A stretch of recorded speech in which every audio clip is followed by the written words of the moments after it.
The security footage still turns my stomach. It shows our HOA president, Karen Whitmore, pressing a cattle prod into my 9-year-old daughter Lily's shoulder while she screamed in pain.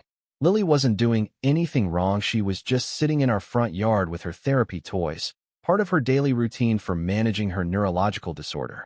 Her doctor had prescribed sensory play to improve motor function and reduce anxiety. To Karen, though, those colorful balls and textured boards were visual clutter, ruining her precious neighborhood aesthetics. I'd only gone inside for a moment to grab Lily's water bottle. Her laughter had filled the yard moments before, but it turned into a scream so sharp it stopped my heart.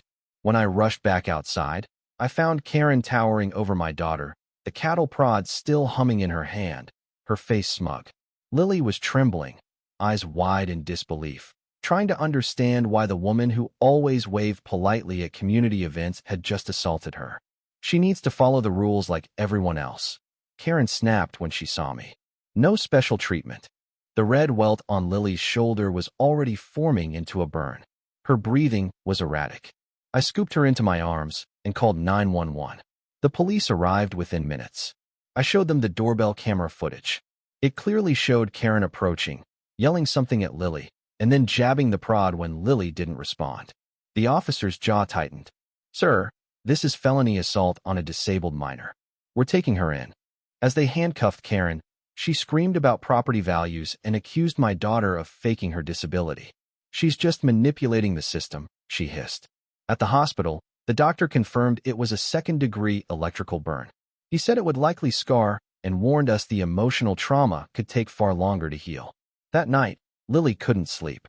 Every time she closed her eyes, she screamed, "No shock, no shock." I sat beside her bed until sunrise, holding her hand and trying to quiet the guilt boiling inside me.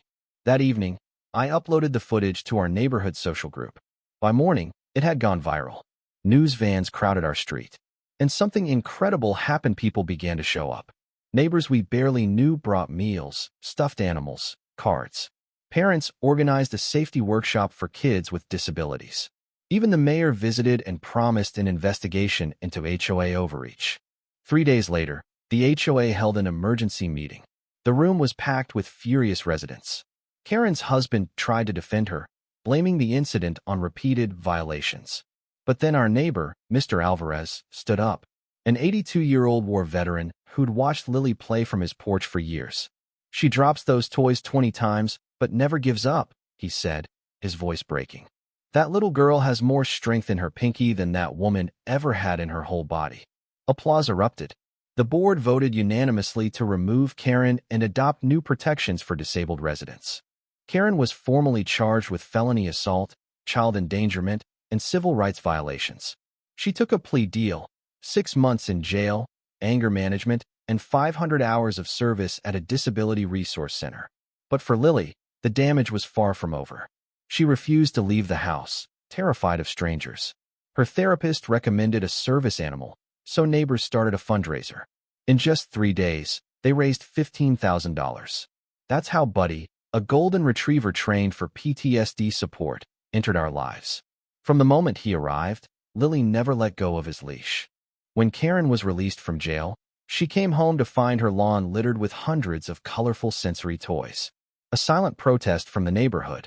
A for sale sign appeared the next day. We thought it was over until I received a letter from her attorney. Karen was suing us for defamation and emotional distress, claiming the video had been manipulated. I brought the letter to Mr. Alvarez, who read it in silence. "My niece is a civil rights attorney," he finally said. "You won't fight this alone." The next day, Maria Alvarez joined our cause, pro bono. She was relentless. She filed a countersuit for harassment and emotional distress, citing not only our footage but sworn statements from multiple residents detailing Karen's history of targeting vulnerable homeowners. 2 days before court, Karen's lawyer called begging for a settlement.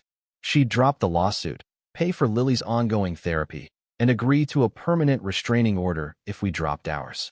I wanted justice, but the idea of my daughter having to testify, I couldn't do that to her. We settled. Recovery was slow. Lily still had nightmares. She wouldn't wear short sleeves because the scar embarrassed her. Her therapist suggested a 6-week trauma program out of state costing $30,000. I didn't even have to ask. Our community held bake sales, a benefit concert, and launched an online campaign. The money came within weeks. The program worked. Lily started sleeping again. By the end, she could talk about what happened without falling apart. One night, she turned to me and asked, "Can we help other kids like me?" That's how the Lily's Light Foundation began. With Maria's help, we registered as a nonprofit to defend disabled children from abuse. The first call came a year later from a family in a nearby town. Their autistic son was being threatened by his HOA for having therapy equipment in the backyard. The HOA president, Karen's sister, Maria, took the case. After just one letter, they backed off. Lily returned to school full-time with Buddy at her side. Her class held a presentation on disability rights, and for the first time, Lily spoke publicly. "Sometimes bad things happen, so we can help others," she said. That fall, the town unveiled a new inclusive playground named Lily's Park. During the ceremony, she stood at the microphone and said, "Thank you for being kind when someone was mean. My hurt is getting better because of you." By the second anniversary, the foundation had helped over 50 families.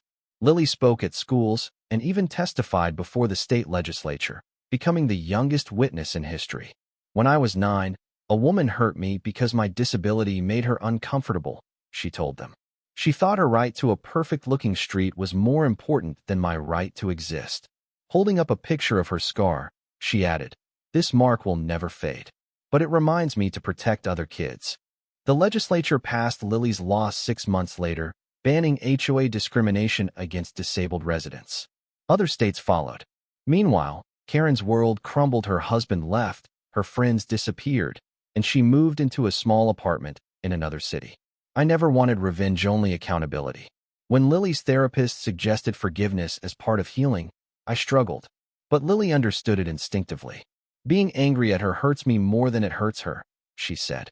On the 3rd anniversary, she wrote Karen a letter. She never sent it. She didn't need to. Today, Lily is 12. Her scar is still there, but so is her voice, stronger than ever. She's helped change laws, comforted strangers, and inspired a movement. Last month, the governor gave her an award for advocacy. On the ride home, she tugged my sleeve and said, "Dad, I want to be a lawyer like Maria." I smiled through tears. "You'll be amazing," I told her. And I meant it.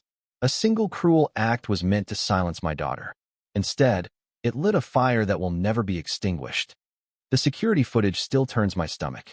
It shows our HOA president, Karen Whitmore, pressing a cattle prod into my 9-year-old daughter Lily's shoulder while she screamed in pain. Lily wasn't doing anything wrong. She was just sitting in our front yard with her therapy toys, part of her daily routine for managing her neurological disorder. Her doctor had prescribed sensory play to improve motor function and reduce anxiety. To Karen, though, those colorful balls and textured boards were visual clutter, ruining her precious neighborhood aesthetics. I'd only gone inside for a moment to grab Lily's water bottle. Her laughter had filled the yard moments before, but it turned into a scream so sharp it stopped my heart. When I rushed back outside, I found Karen towering over my daughter, the cattle prod still humming in her hand, her face smug. Lily was trembling, eyes wide in disbelief, trying to understand why the woman who always waved politely at community events had just assaulted her. "She needs to follow the rules like everyone else," Karen snapped when she saw me. "No special treatment." The red welt on Lily's shoulder was already forming into a burn. Her breathing was erratic. I scooped her into my arms and called 911. The police arrived within minutes. I showed them the doorbell camera footage.